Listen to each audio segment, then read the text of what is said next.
छत्तीसगढ़ के लिए जो सबसे बड़ी समस्या है वो है नक्सलवाद। और इस बार नक्सलवाद के ऊपर प्रहार करने के लिए कुछ खास तरीके के इंतजाम जो है वो सरकार ने किए हैं। कुछ खास तरीके की ट्रेनिंग्स, कुछ खास तरीके के अभियान जो है वो नक्सलवाद के खिलाफ चलाए जा रहे हैं। इस वक्त हम बस्तर के जगदलपुर में मौजूद हैं और यहाँ से लगभग कुछ 100-150 किलोमीटर दूर बीजापुर में अभियान जो है वो चलाया जा रहा है नक्सलवाद को सफाया करने के लिए। और ऐसा कहा जा रहा है कि ये अब तक का सबसे बड़ा नक्सल ऑपरेशन है जो नक्सलियों के विरुद्ध चलाया जा रहा है। हजारों की संख्या में, या यूं कहे 5 से 10 हजार के बीच की संख्या जो है वो बताई जा रही है कि उन संख्याओं में फोर्स जो है वो मैदान में है इस वक्त। और पिछले 4 दिनों से ऑपरेशन चल रहा है।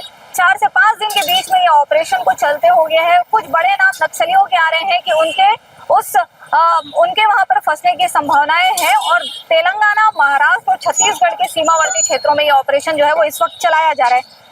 जगदलपुर के कहें, बस्तर के कहें जाने माने पत्रकार प्रशांत गजभिये इस वक्त हमारे साथ हैं, जो हमको इस पूरे नक्सल ऑपरेशन के बारे में, ये यूं कहे कि अब तक जो छत्तीसगढ़ में नक्सल ऑपरेशन चलता है उसके बारे में जानकारी देंगे। कैसी है स्थिति अभी? देखिए, जैसे आपने कहा कि अब तक का सबसे बड़ा, तो बिल्कुल अब तक का सबसे बड़ा है, लेकिन संख्या बल जो है जवानों की उसके आधार पे नहीं, जो समय जवान वहां पर बिता रहे हैं। जिस तरीके से आज चौथा दिन है और चौथे दिन में भी जिस तरीके से आज सुबह रसद पहुंचाया गया, इसका अर्थ इस तरीके से भी समझ सकते हैं कि और 1 से 2 दिन जो है जवान वहां पर रुकेंगे और जवान डटे रहेंगे। क्योंकि जो पहाड़ है, कर्रे का जो पहाड़ है, उस पहाड़ के ऊपर लगभग 100 से 150 की संख्या में नक्सली है। बताया जा रहा है हिड़मा वहां पर है, दामोदर वहां पर है, वहां पर सुजाता है, देवा है। यानी ये बड़े नाम ऐसे हैं कि इनमें से एक नक्सली भी अगर पकड़ा जाता है या फिर एनकाउंटर हो जाता है, मतलब नक्सलवाद के रीढ़ की हड्डी टूट जाएगी। तो इससे समझिए कि दामोदर ही जो है उसके ऊपर 1 करोड़ का इनाम, और हिड़मा पे तो अलग अलग राज्यों में कितने इनाम होंगे वो तो अभी कैलकुलेट करने वाली बात हो जाएगी। जो प्लाटून, जो बटालियन है नक्सलियों की सबसे खतरनाक बटालियन है, बटालियन नंबर 1, उसका प्रमुख है हिड़मा।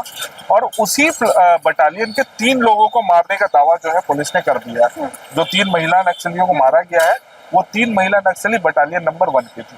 इसका मतलब यह है कि हिड़मा तो वहां पे था। ये अब इन 4 दिनों में नक्सली वहां से हिड़मा को निकालने में, देवा को निकालने में, दामोदर को निकालने में अगर सफल हो गए होंगे तो अलग बात है। लेकिन अगर उसके बटालियन के कुछ लोग हैं, मतलब हिड़मा तो वहां पे था। और जिस तरीके से आज शांति वार्ता की अपील, और अपील में सबसे अहम बात यह है कि नक्सलियों ने सरकार से अनुरोध की बात की। अनुरोध जैसे शब्द नक्सली उपयोग में नहीं लाते जनरली, हम जो भी प्रेस नोट पढ़ते हैं तो, लेकिन सरकार से अनुरोध कर रहे हैं, मतलब कहीं ना कहीं नक्सली डरे हुए हैं जी, और फंसे हुए हैं वहां पे नक्सल संगठन के बहुत से अहम लोग।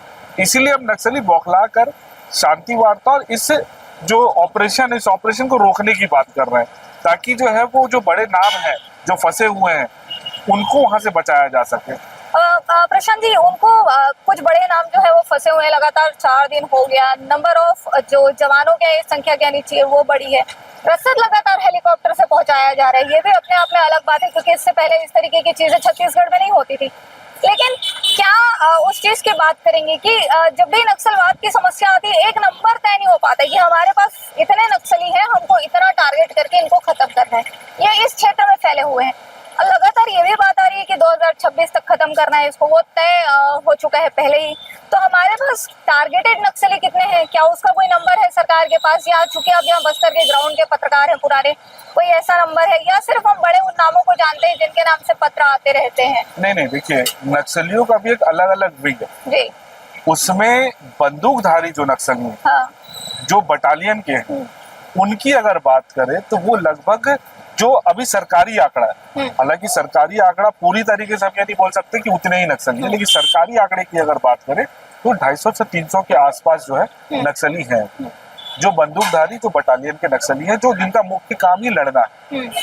बाकी अलग अलग विंग जो है नक्सलियों का वो अलग अलग है, उनकी संख्या अलग है। उनको आप नहीं कह सकते कि 300 के आंकड़े में सिमटा जा सके, लेकिन वो आंकड़े अलग है। लेकिन बंदूकधारी नक्सलियों के आंकड़े अलग है, जिसमें हिड़मा जो है, हिड़मा बटालियन को संचालित करता है, और बटालियन के जितने भी लड़ाके शामिल होते हैं बटालियन में, उनको ट्रेनिंग भी वो देता है। और उनकी अलग से ट्रेनिंग होती है। तो अब जब बटालियन के साथ अगर मुठभेड़ हो रही है, बटालियन के साथ लड़ाई हो रही है, तो ये समझिए कि वो भी अपने आप में पूरे ट्रेंड है नक्सली।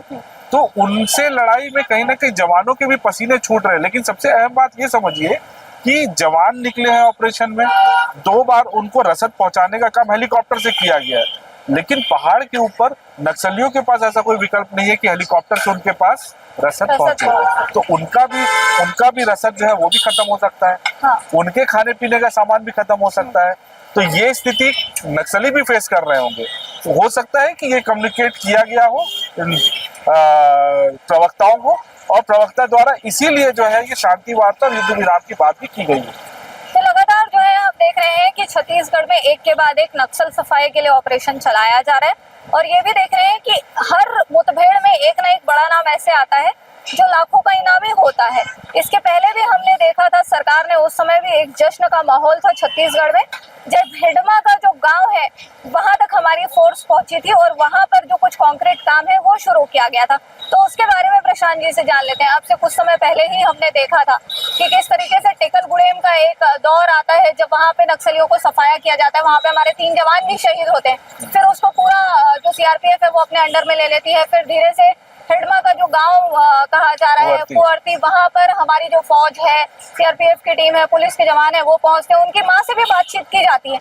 इसी बीच में एक खबर आती है कि अब हिडमा की पत्नी जो है वो नहीं रही। ये पूरा क्या चक्रव्यूह है, और बार बार ये एक ही व्यक्ति का जो नाम आ रहा है बड़े नक्सली के तौर पर, इनका वास्तविक जो प्रभाव है वो अभी भी बस्तर के किन क्षेत्रों पे है?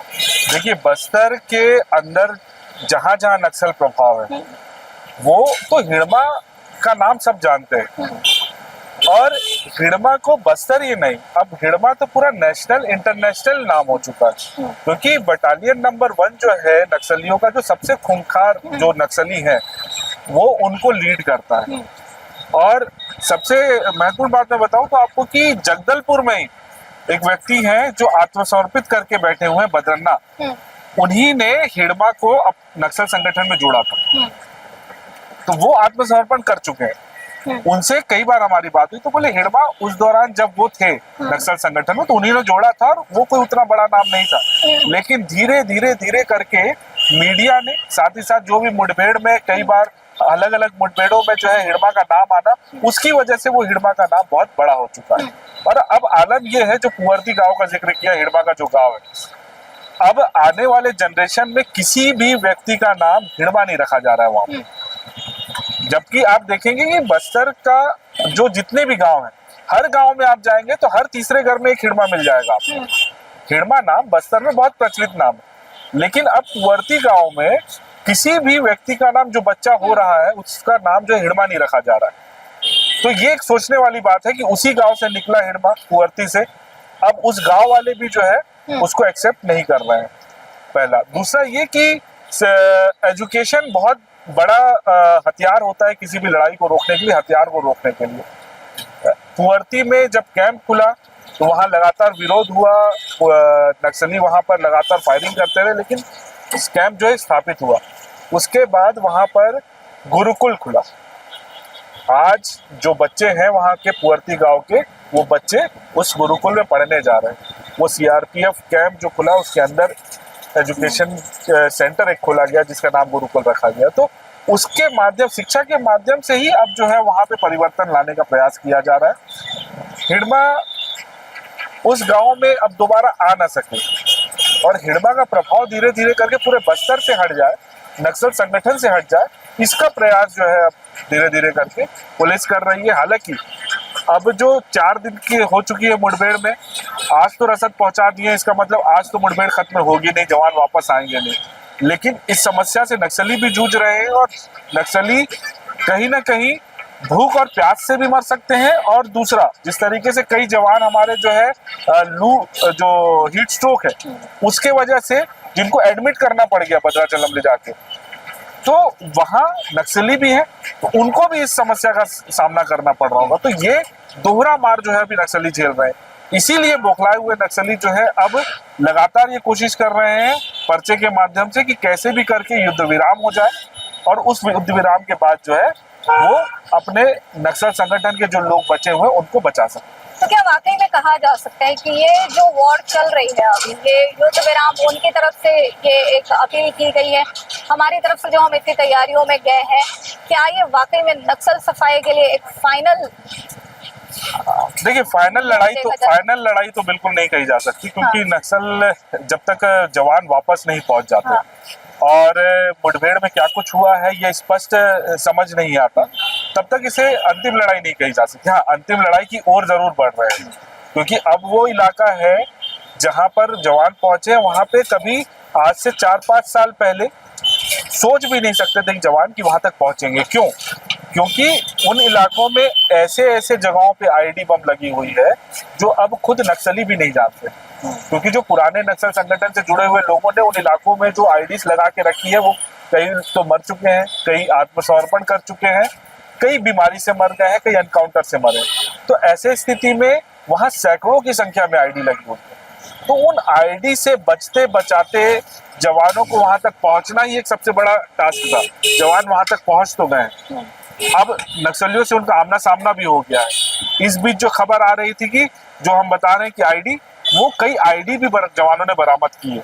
हालांकि इन सारी चीजों का पूरा ओवरऑल जो डिटेल है वो आपको मुठभेड़ के बाद ही स्पष्ट जानकारी मिल पाएगी, क्योंकि मुठभेड़ जिस दिन से शुरू हुई है उसके एक दिन पहले से ही पुलिस महकमे में एक अलग सा सन्नाटा छाया हुआ है। कोई किसी से कुछ बात नहीं कर रहा इस मुठभेड़ के बारे में, कोई किसी को कुछ जानकारी नहीं दे रहा। सीधा जो कमांड हो रहा है वो रायपुर से, दिल्ली से। Bastar IG, Dantewada SP, Bijapur SP लगातार इसमें नजर बनाए हुए हैं।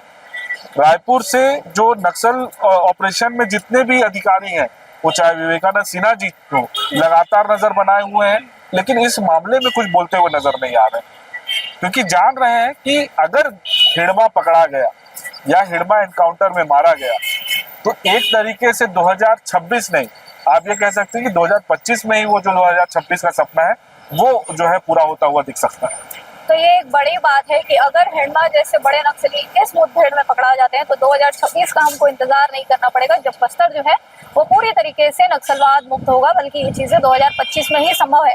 अब देखने वाली बात यह है कि जो लगातार पिछले 4 दिन से मुठभेड़ चल रही है वो कब खत्म होगी।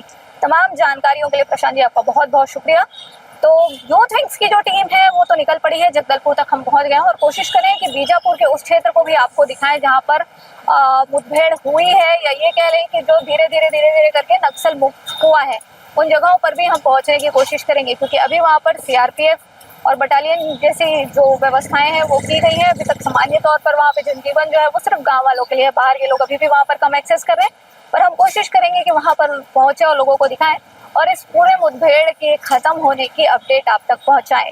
यूथ विंग्स के लिए जगदलपुर से स्वाति कौशिक की रिपोर्ट।